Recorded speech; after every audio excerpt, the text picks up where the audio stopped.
News Channel 4, live at 5. The paparazzi arrested after Princess Diana's deadly car crash are put under formal investigation by a Paris judge. Robin and Jack Firestone and their 12-year-old son Brandon say they had just arrived in Paris when half an hour past midnight on Sunday, Paris time, their taxi drove past a terrible accident. They found out later it was the accident that took the life of Princess Diana. They got there before any ambulances, and all they saw were paparazzi photographers all over the wreck. But these photographers were all over the car like sharks would be after raw meat.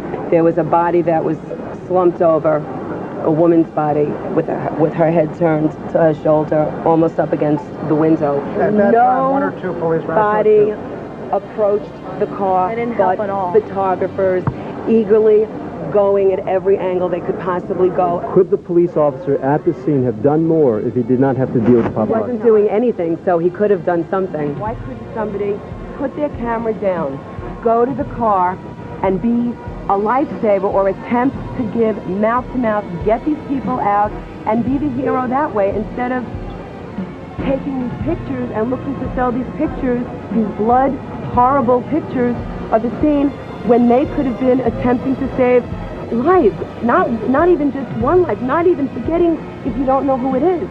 How do you not look to help another human being?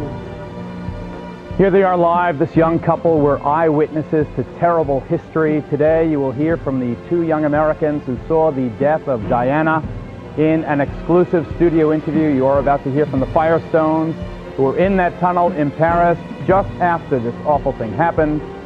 This is the melancholy scene we've become all too familiar with over the last month. What was going on at the scene when you were there? There were photographers, I would say about a half a dozen photographers, some snapping pictures, some kind of arguing and flailing their hands, a police officer trying to get one of the photographers physically away from the car, another photographer running around to the car, leaning on the windshield and taking pictures inside the car. A lot of chaos.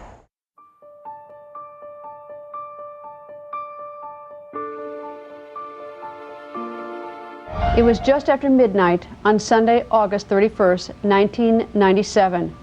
Diana and Dodi's black Mercedes had crashed inside the Alma Tunnel in Paris. The British investigation, in part, relied on the French authorities' facts and interviews. We spoke with witnesses who were around the scene of the Paris crash. Some have a very different story about how the French gathered information. According to the Firestones, they had a difficult time getting the French authorities to take their statement at all. The Firestones say they were shocked when the French police finally agreed to see them. So, Mr. Firestone, the interpreter would say to me, when you saw the Princess Diana, did she appear to be alive or dead? And I said, well, first of all, I didn't see her. My wife saw her. And he said, okay, so we will ask you, madame, the same question. And I said, well, wait a minute. Isn't she supposed to have her own deposition? He said, monsieur, look, you're complaining, you're late, it's late, you're tired, you're cold, you want to leave. It's 8:30 already. We're going to combine depositions. Now, I'm not a lawyer, Greta, but I know, like, it didn't sound right to me that you can combine stories, like a he said, she said into one, but that's what they did. If what the Firestones say is true, and the French authorities interviewed all the witnesses in a careless manner, did the French botch the investigation from the start? You may consider the Firestones' account very disturbing. Once we did find out who was in the car and what we did see and hearing some, some inconsistencies with the stories that were being told on the news, we knew we had a civic duty to do. And so we went ahead to tell the police what we saw. And we were totally thrown off when the police told us that they had enough witnesses. And that was just the tip of the iceberg. In the days that followed, we tried to tell our story to the police, and it was only until CNN took us under their wing that the French deposed us. Quite frankly, it seemed to Robin and I that the information that we had possessed was kind of like a missing puzzle piece that didn't fit to the picture on the jigsaw puzzle box. Everybody started talking about this Fiat, this white Fiat, But I saw these dark cars, these two cars in the tunnel, and as soon as I mentioned that, they totally separated. Jack and my son stayed in the main room, and they took these two, the chief of French police, at least that's what he said he was, and his assistant investigator separated me in the back. And it's so interesting how they didn't need the interpreter in with me in the back room, right? They were, certainly their English was good enough to speak with me. And yet, that part of the deposition, that they were sitting there typing and writing things out, not only did I never see what they wrote, but they were nodding at each other, writing things down, showing me pictures, telling me this was very, very helpful information, having me acknowledge based on certain things that they were saying and certain things that I was telling them, is so much, even as far as the fight that ensued in the tunnel with one of the photographers or paparazzi and one of the policemen, and it was just, it was bizarre.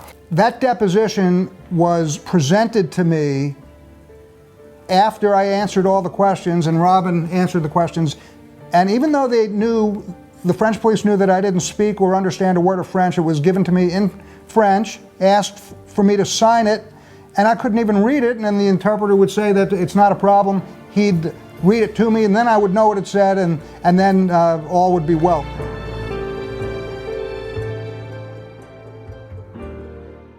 In that first French investigation, we had read an article in the October 2004 edition of Vanity Fair. Robin pointed this out to me. She said, one night, you have to read this, you won't believe it. They've called back every witness, it says, but they're also saying that the French completely botched the investigation. And that was exactly right on the money as far as Robin and I were concerned. We couldn't have agreed more, and it was at that moment, for me, that was the turning point where I said to Robin, listen, you know that journal I've been keeping, and I started a journal the day that we got home in September of 1997. I said, it's time to take that journal and tell the story, tell the truth. Well, subsequent to that French investigation was the first of two British inquests. And again, the British inquest said they called back every single witness, and we knew, because we had not been called back, that there was just something that was looking to be swept under the rug, perhaps. Well, Jack, I'm just going to interrupt you for the moment, because when I think about the French investigation of how that was handled or mishandled, it was kind of like a, Sidney Sheldon novel, right? We had to wait for the interpreter, but where did they appear to be more serious? Deposing us or playing around with our son, taking photos, wearing, the French cap and handing our son a French police badge. It was so surreal. Matter of fact, I think about it now, and I used to say to myself, if this were New York, when we were living in New York, is this how the police would handle it? Not a chance. But this was almost like a farce. And then Scotland Yard was under so much heat because so many people were saying the French mishandled it. So Scotland Yard said, well, they'll take control and they will be sure to bring back and do a complete and thorough investigation. And then we weren't called back at that point. And of course, we knew that we did give deposition. We also know that we were separated. We didn't see our deposition for 10 years, and it wasn't until the final inquest that was taking place in England that it was either live with this and die with this, or come forward and just make sure that we do not take what we know, what other people don't know, to the grave.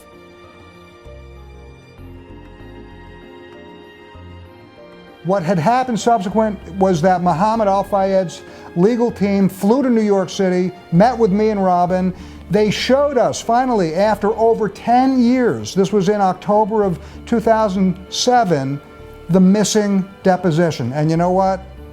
The missing deposition that we saw was now in English. It was full of gross inaccuracies. Well, hang on a second, though. Let's just add, aside from the fact that it was inaccuracies, if you've ever seen documents from the government on, let's just say, unidentified flying objects, right, that are supposed to be public information, and you see this magic marker blacked out, well, our deposition was filled with a lot of blacked out marks. Language was changed. And when we did meet with Mohammed Al Fayed's team, redid the deposition, corrected some of the information that was omitted initially when they presented it to us. They then said, all we can do is present this to the coroner. And if the coroner deems that this information is relevant to the outcome of this trial, you'll be called.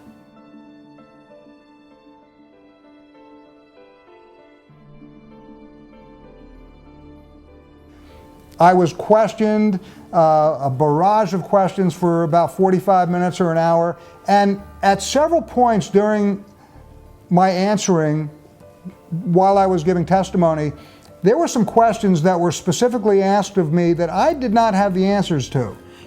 And I said to the royal coroner, when my wife Robin gets on the stand, please ask her that question because she has more information. She saw that, she saw this. This happened 2 or 3 times. After the 45 minutes or so of my testimony, it was December 3rd, 2007, as I was invited to take my seat, the barristers for Mohammed Al Fayed had wanted Robin, as was planned, to take the stand. And that's when Lord Justice Scott Baker was kind of like, well, I think we heard enough from Mr. Firestone. There won't be any need for Mrs. Firestone. I'm thinking, I finally had the gumption and the courage to come to England to give my testimony, and now they want to snuff me out like you put a candle out? I couldn't believe it.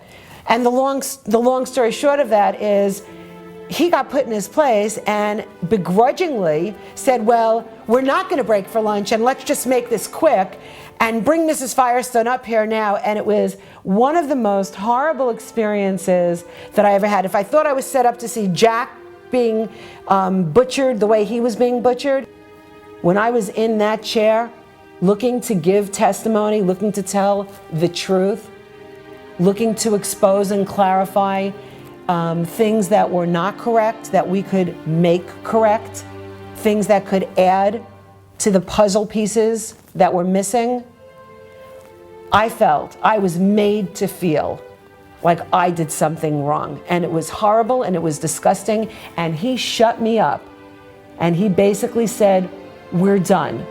They actually, outside the courtroom, apologized to me on behalf of the way I was treated for the entire British population, because not only was it not righteous to treat a person who is a witness, right, but they said that they treated me as if really I was the bad guy instead of the good guy.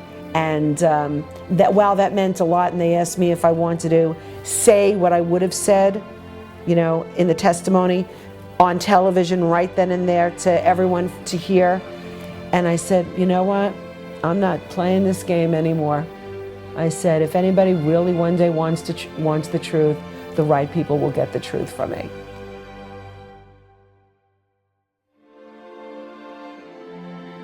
It was a royal sham. The part of the inquest, the second British inquest that we participated in, and I believe that was in fact indicative of the investigations that preceded it. We thought that giving testimony would be closure for us. It wasn't. If we look at the bigger picture, there was a mother that was killed that night who was also a sister and also a child of somebody, and she wasn't the only one that night. This is so much more than that. There's more human threshold to the story, which affected each of us personally, our son as well. The empty feeling that will never go away, not having a mother to see what would be their first grandchild born. Prince William will never have that. His brother will never have that.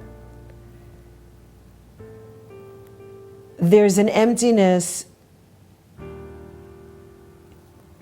in the lives of everybody who lost somebody that night.